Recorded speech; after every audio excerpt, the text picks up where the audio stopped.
Bonjour à toutes et à tous et bienvenue dans ce 5e épisode Hurler sans bruit. On va parler aujourd'hui des techniques de world building. Promis, ce n'est pas un gros mot, c'est parti.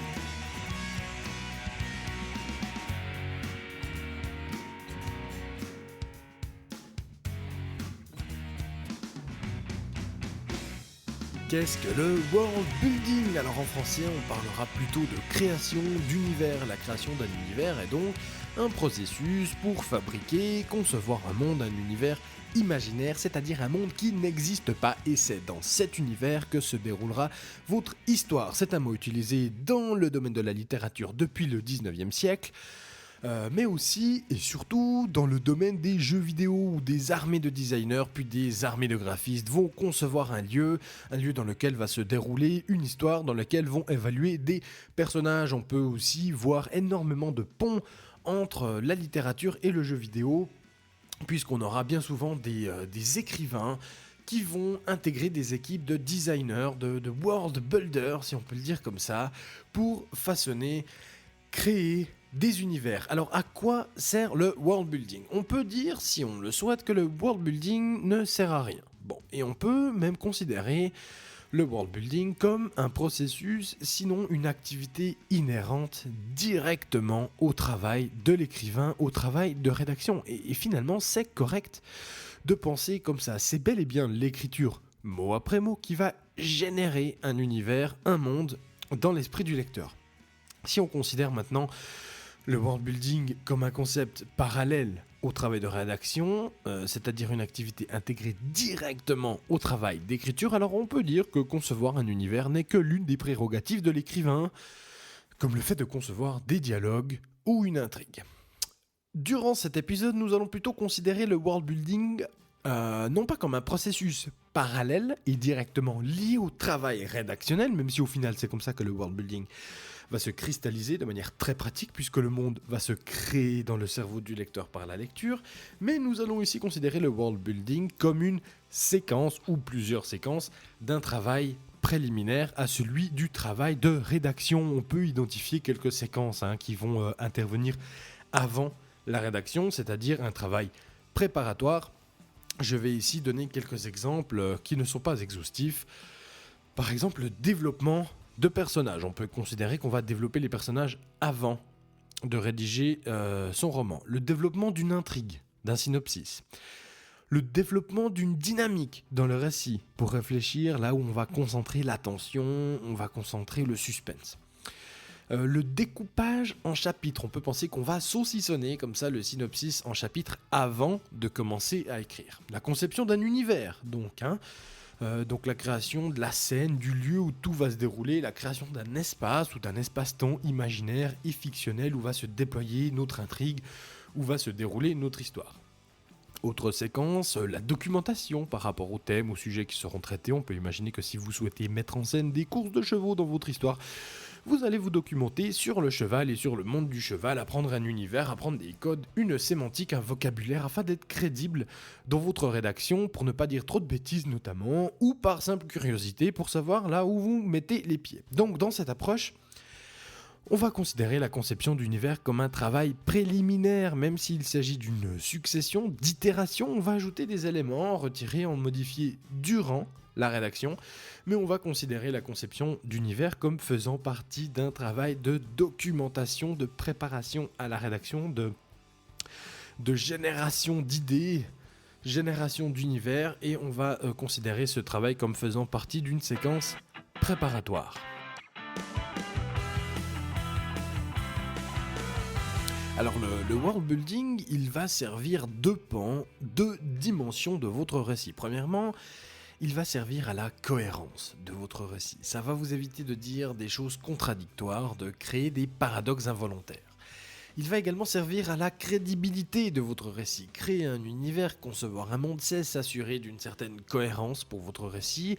Et la cohérence permettra à votre récit d'accrocher votre lecteur. Une incohérence, un paradoxe va bien souvent faire sortir votre lecteur de sa lecture. Donc, passer du temps pour concevoir un univers, c'est s'assurer d'une certaine cohérence et s'assurer ainsi l'immersion de votre lecteur dans votre récit, dans votre univers, un monde crédible va engager votre lecteur dans votre histoire. Cela va suspendre son scepticisme face à votre monde de fiction. Le lecteur va rapidement abaisser ses boucliers, faire tomber ses barrières. Il va se laisser aller si le monde décrit est crédible. Et c'est ce laisser aller là que vous souhaitez atteindre pour que le lecteur ait l'impression non pas de lire, mais bel et bien de vivre au travers de vous et au travers de votre histoire et de vos personnages. La crédibilité, c'est de l'empathie, et l'empathie, c'est la clé. Mais ici, on va essayer de prendre la définition du world building par l'autre bout. Certes, le lecteur est important et il doit être plongé dans un univers cohérent, constant, avec des règles, des lois, des limites, des structures, des artefacts, des représentations. Avoir une certaine complexité, mais je pense que le rôle premier du world building est d'abord et avant tout de motiver l'auteur, créer des mondes que vous aimez, des mondes dans lesquels vous souhaitez faire évoluer des personnages, faire vivre votre histoire, faire exister votre intrigue. C'est ma règle numéro 1, écrire c'est se faire plaisir, c'est s'éclater, c'est chercher à prendre son pied dans l'écriture. Oui, on le sait, écrire est difficile, écrire est bien plus difficile que ça en a l'air, alors il faut chercher du plaisir là où on le peut, et écrire c'est une source immense de peine, mais une source encore plus pharaonique de joie et de plaisir. Donc pour répondre à la question à quoi sert le world building, certes à générer de la cohérence, à fournir un cadre à votre intrigue, une scène à votre récit, à générer de la crédibilité, à éviter des paradoxes involontaires, mais ça sert aussi à construire un nid douillet dans lequel on souhaite se lever pour s'échapper, pour s'isoler, pour se réfugier en tant qu'auteur, en tant qu'écrivain.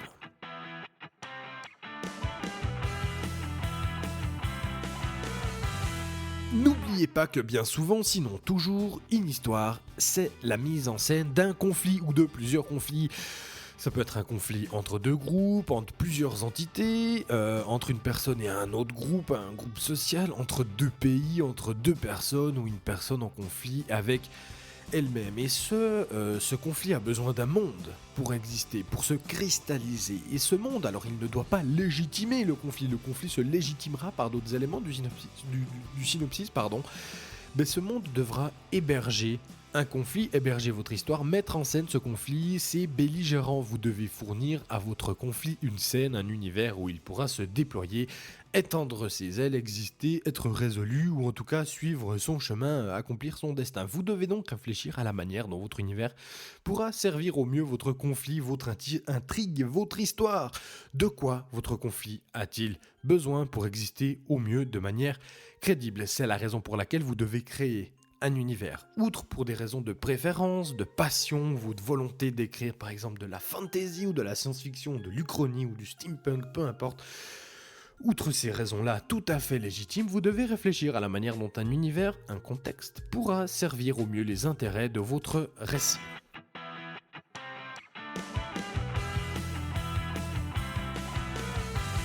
Créer un univers, finalement, c'est jouer avec des limites, avec des règles, des lois qui ne sont pas celles de notre propre monde. Sinon jouer, en créer d'autres, en imaginer de nouvelles. Vous allez donc devoir définir des règles, des lois. Bien souvent, elles pourront être identiques à celles du monde réel, mais leurs limites seront différentes. Il faut jouer sur ces différences, non pas forcément dans la nature de la loi, de la règle, on pense par exemple aux lois de la gravité, mais aux limites de ces lois et aux différences dans la manifestation de ces lois entre notre monde et le monde fictionnel que vous souhaitez créer. Par exemple, dans Harry Potter, on peut faire léviter des objets, donc lutter finalement contre cette loi de la gravité. C'est une loi qui s'exprime, qui existe, mais dont les limites sont différentes. Dans Avatar de James Cameron, l'information existe, elle se manifeste, tout comme dans notre monde, on peut communiquer avec un cheval, avec un oiseau si on le désire, si on apprend à le faire, et même si les langages diffèrent, on peut retrouver une base commune de compréhension. Sauf que dans Avatar, on peut utiliser une connexion physique, organique, pour entrer en communication sensorielle avec l'environnement. Donc la communication existe, le concept de communication existe, l'échange d'informations existe aussi, c'est une donnée de base de l'univers d'Avatar, comme c'est une donnée de base de notre univers, mais elle se manifeste différemment, la limite dans le partage d'informations est différente, et cette différence est intéressante à exploiter d'un point de vue scénaristique. C'est bel et bien l'exploration de ces différences au sein de ces limites qui rend un monde fictionnel intéressant à investiguer, à explorer, à découvrir et bien sûr à créer.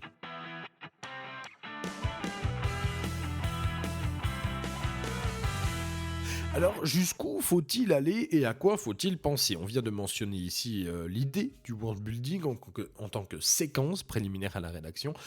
On a parlé du concept de world building. On va maintenant redescendre un peu à un niveau plus concret et évaluer comment le world building s'incarne réellement. Je vais donc ici vous donner quelques pistes, quelques domaines que vous pouvez investiguer. Ce n'est pas du tout exhaustif, bien entendu, ce n'est pas le but, c'est juste pour vous donner ici un aperçu de ce qu'on peut faire, de la profondeur des détails. J'aimerais par ailleurs ajouter que le diable se cache dans les détails, c'est une formule un peu désuète, un peu ringarde, mais en littérature c'est particulièrement vrai, ne négligez jamais les détails, c'est eux qui vont rendre vos personnages attachants, votre univers séduisant, et le lecteur va s'attacher aux petites choses, aux petits détails. Le lecteur va souhaiter revenir dans sa lecture pour justement retrouver tous ces petits détails, toutes ces petites choses qui rendent votre univers unique. Et les détails par définition se cachent partout dans votre univers évidemment, mais aussi chez vos personnages, dans leur physique, dans leur psychologie, dans leur comportement. Je vous emmène maintenant pour un petit tour d'horizon, suivez-moi.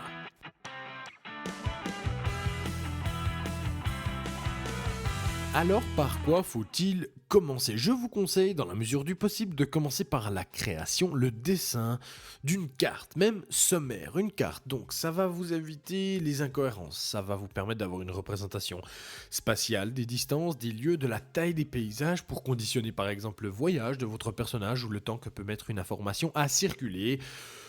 Donc de la difficulté à par exemple diriger une région immense. La carte, c'est la géologie, c'est la géographie, et c'est toujours la géologie et la géographie qui ont conditionné l'histoire des peuples, l'histoire des civilisations. Ce sera le cas aussi dans votre univers fictionnel. Comment les frontières se sont-elles déplacées en fonction des fleuves, des montagnes, des déserts? Comment les pays commercent-ils?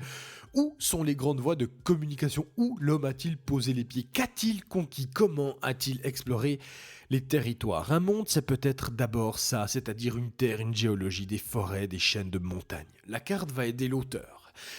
Elle va l'aider à conditionner son récit, à faire entrer son récit en vibration avec son univers, au diapason de celui-ci. C'est un gage de cohérence, de crédibilité. Vous allez ainsi fixer des limites, les ancrer dans votre cerveau d'écrivain. Fixer des limites, c'est aussi découvrir ce qui est possible, donc ce qui est impossible. La carte va aider l'auteur, elle va aussi aider le lecteur. Attention, certains lecteurs n'aiment pas du tout les cartes. En général, le lecteur qui n'aime pas votre carte ne sera pas dérangé par celle-ci, il va se contenter de l'ignorer. Mais certains aiment représenter les distances, les lieux, aiment savoir où sont et où vont les personnages, ce qui les entoure, ce qu'ils ont derrière eux ou sur leur ligne d'horizon. Donc, vous pouvez commencer par une carte si vous le désirez, ça peut vous aider pour penser à tout le reste et mettre tout le reste en perspective. C'est en tout cas mon conseil. Une fois que vous avez votre intrigue, essayez de dessiner une carte pour placer les éléments dans une représentation spatiale. Une carte, c'est un gage de cohérence et on a vu que le world building, s'il était bien fait, servait à générer justement de la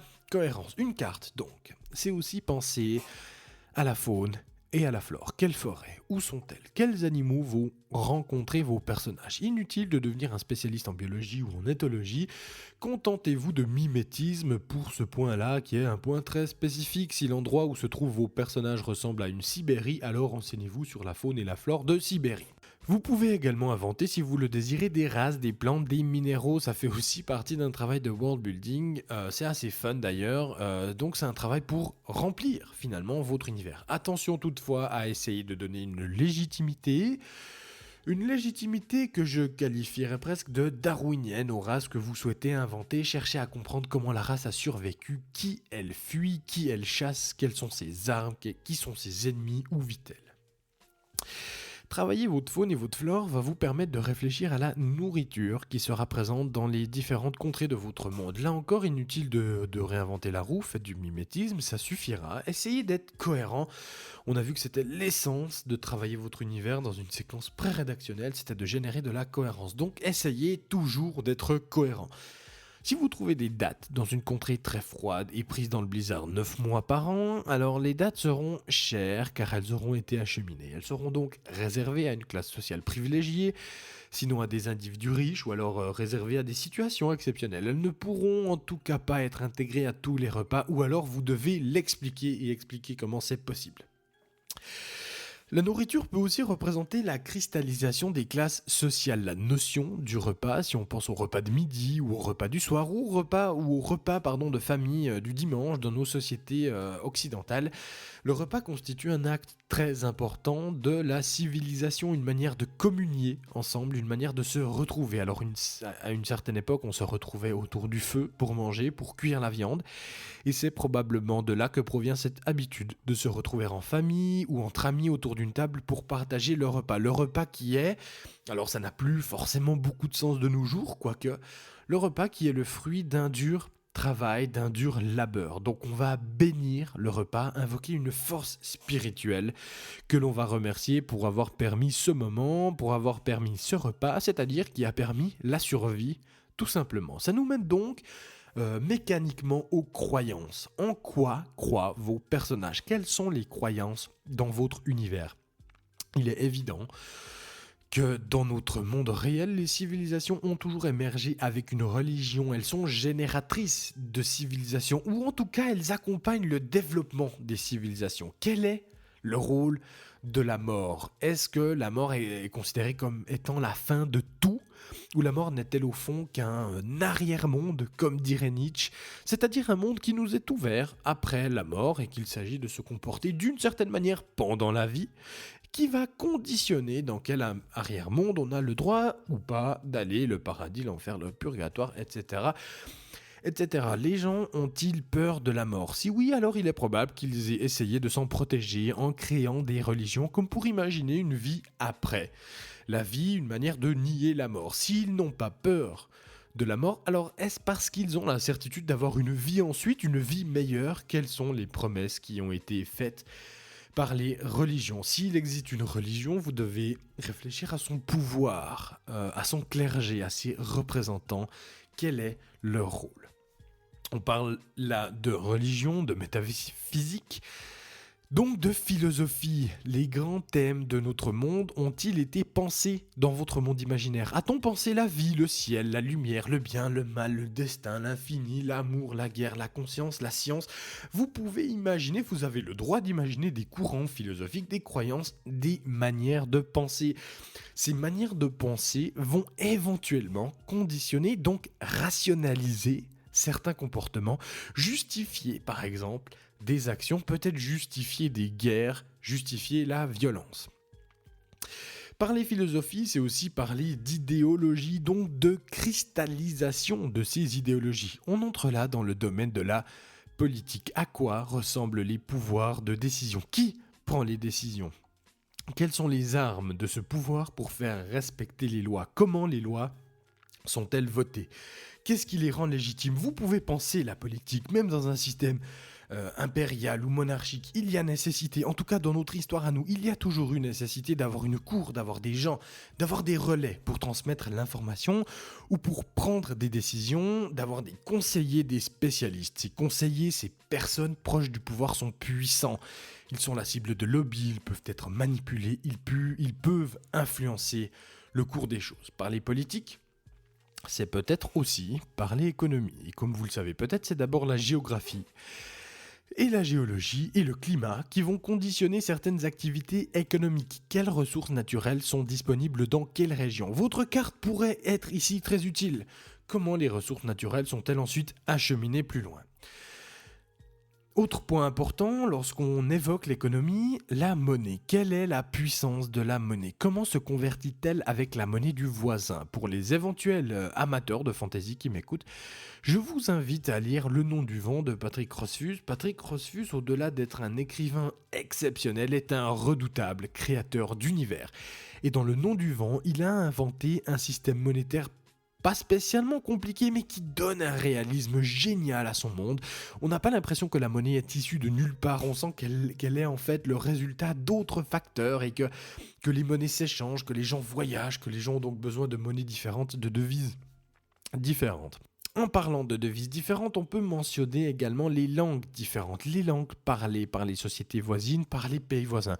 Comment ces langues sont-elles nées? Quelles sont leurs racines? On peut mentionner également les villes. Où sont-elles? Pourquoi se sont-elles développées à cet endroit précis? Là encore, l'histoire et la géographie nous apprennent que les cités se lovent dans des endroits qui partagent certaines caractéristiques. On a des villes au bord des mers, on a des ports économiquement puissants à l'embouchure des fleuves, mais aussi au sommet des collines pour les forteresses par exemple, ou encore aux racines des montagnes également, là où on peut trouver des mines de fer, des mines d'or. Du coup, on a dû fabriquer des routes pour acheminer des matières premières lourdes. Où mènent ces routes? Vers quels autres moyens de locomotion? Pour revenir aux villes, à quoi ressemble l'architecture? N'oubliez pas que l'architecture est bien souvent ce qui va rester d'une civilisation morte. Bien souvent, on retrouve des stigmates d'une civilisation disparue par le biais de traces architecturales, de cadavres de villes ou de bâtiments anciens.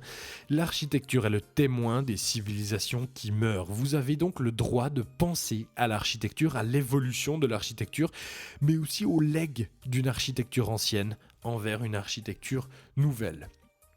On parle d'évolution, on peut dès lors mentionner la technologie.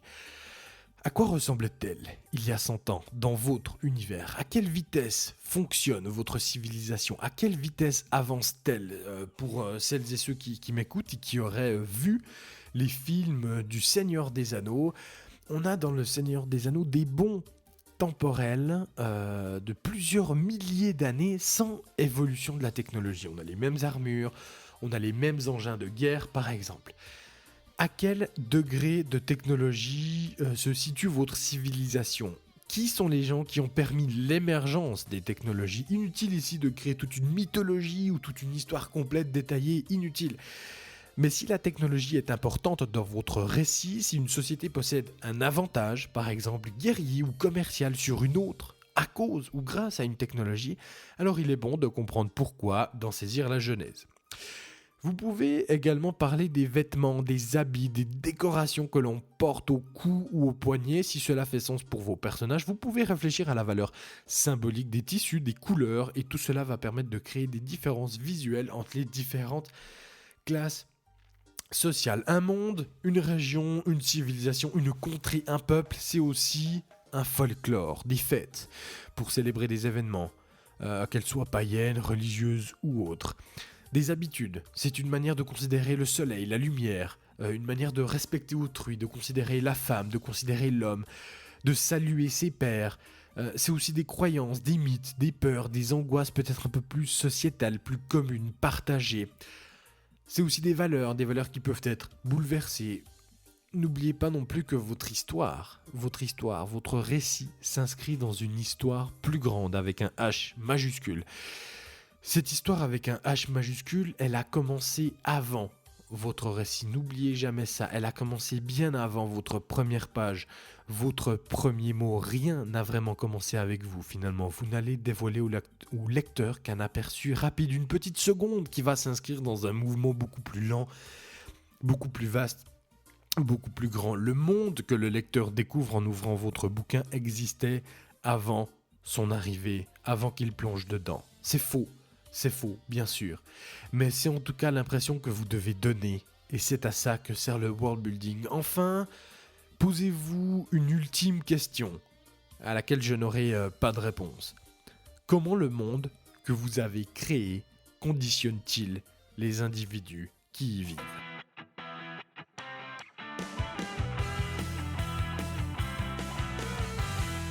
Enfin, pour terminer cet épisode, nous allons parler de quelques pièges à éviter. Attention à l'accueil du trop d'informations. L'information est disponible, donc le réflexe serait de vouloir la donner directement au lecteur. Attention, il faut savoir distiller l'information intelligemment. Vous l'aurez créée, produite, générée, vous l'aurez conçue, vous y aurez passé du temps, peut-être des semaines, peut-être des mois. Donc vous allez vouloir, et c'est tout à fait légitime, transmettre cette information plus loin, la rendre publique, la donner à votre lecteur. Mais peut-être le lecteur n'en a-t-il pas besoin, vous devez vous poser la question. Autre écueil, vous ne devez pas explicitement parler de votre univers. La description de votre univers doit constamment être intégrée à l'action de vos personnages. C'est l'action qui mène à la description, toujours, c'est l'action qui mène à la description. Le monde dont sert l'histoire. Ce n'est pas l'histoire qui doit servir le monde.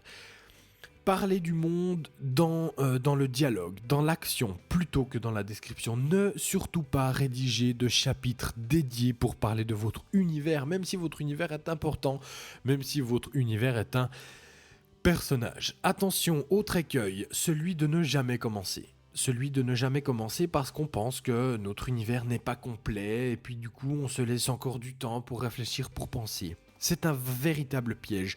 Votre univers ne sera jamais complet. Vous devez prendre la décision un jour ou l'autre de commencer la rédaction. Encore une fois, vous allez imaginer, créer, penser des choses qui ne serviront jamais, des éléments dont le lecteur n'aura jamais connaissance et vous devez l'accepter.